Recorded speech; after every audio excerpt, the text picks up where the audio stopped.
You will not know this, but I was supposed to be the first non-student speaker for the proposition. I've now been the fourth, which means that I now have to thank all the previous speakers for making my best points for me.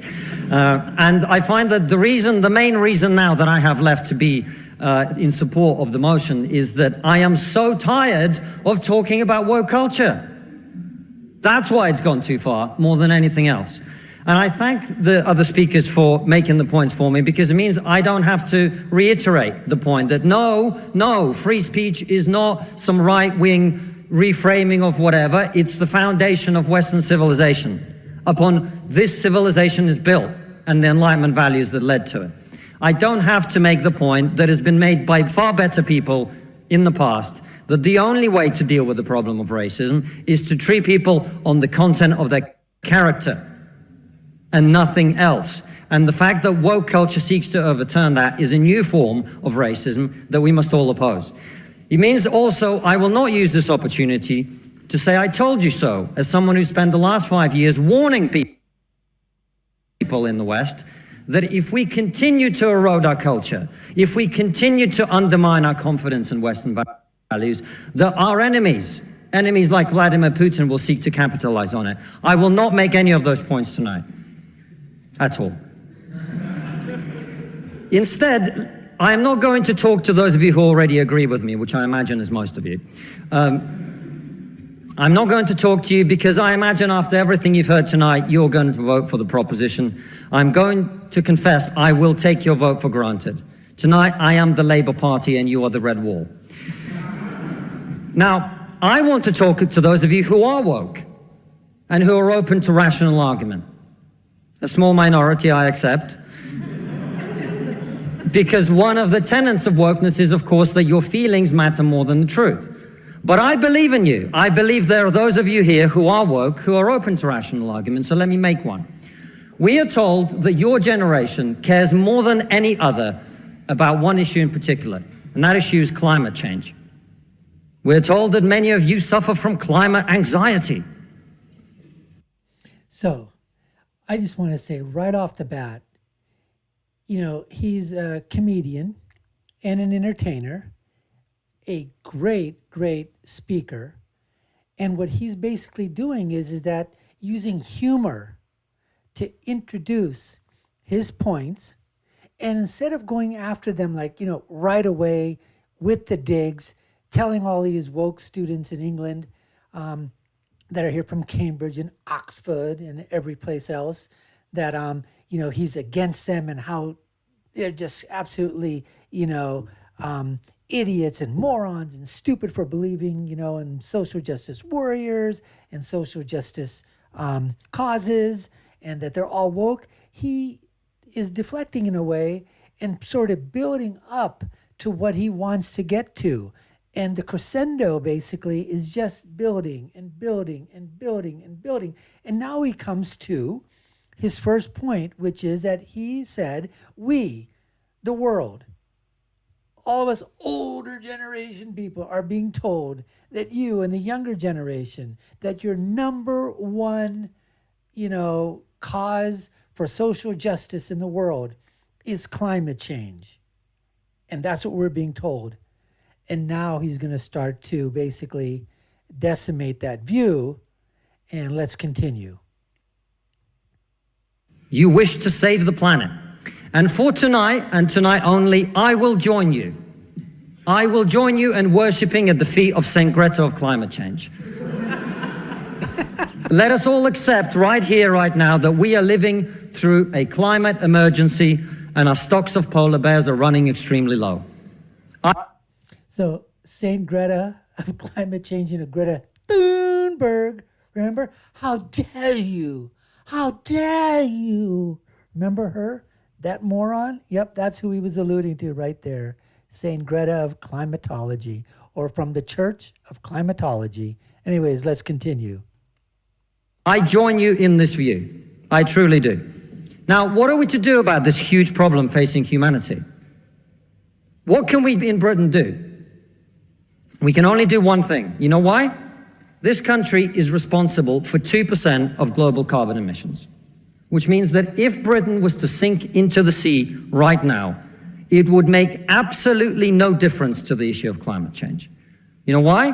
Because the future of the climate is going to be decided in Asia and in Latin America by poor people who couldn't give a shit about saving the planet.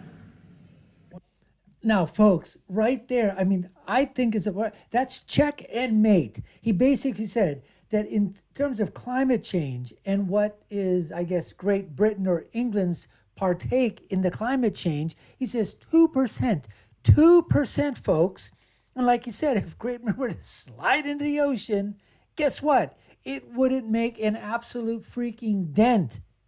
It wouldn't matter at all. Because it's the rest of the world as well. If we're, and as he's saying, he says, just for today, I'll be on your side.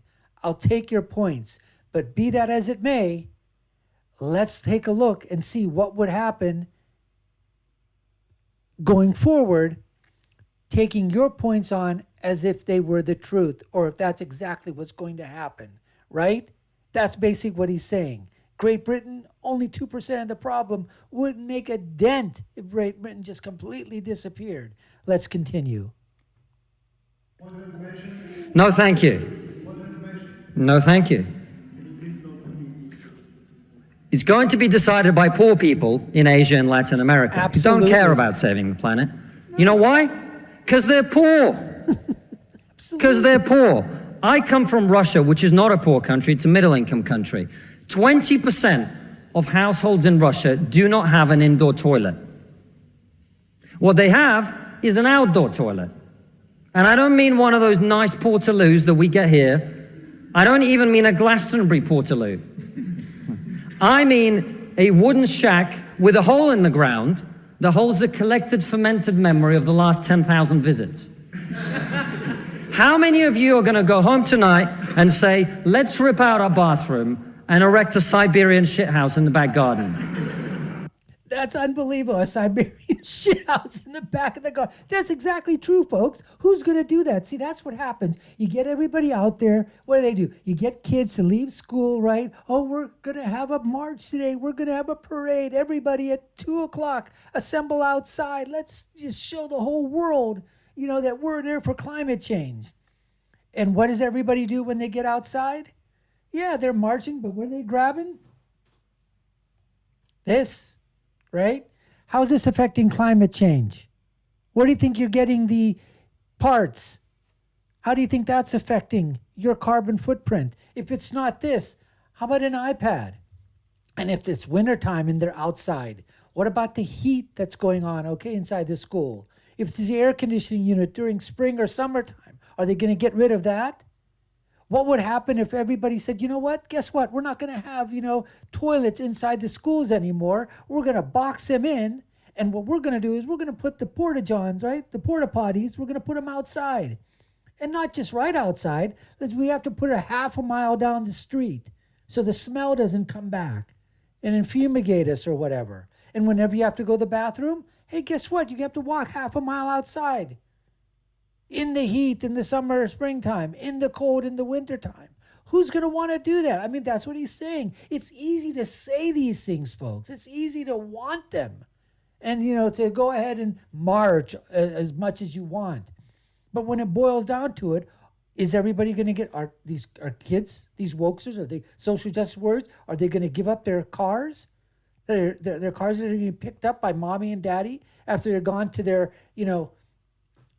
prissy little schools? Are they going to, get rid of their motorcycles? Are they going to stop flying all of a sudden? Stop vacationing, jetting around in their jets when it's time to vacation with mommy and daddy? They're going to get rid of their iPads, their computers, ACs, heaters? Are they going to do that? Of course they're not. Anyways, let's continue. And if you're not, why should they? Absolutely. 120 million people in China do not have enough food. I don't mean that they don't get dessert. I mean they suffer from malnutrition. That means that their immune system is breaking down because they don't have enough food. You're not going to get them to stay poor. Imagine you're Xi Jinping, the leader of China.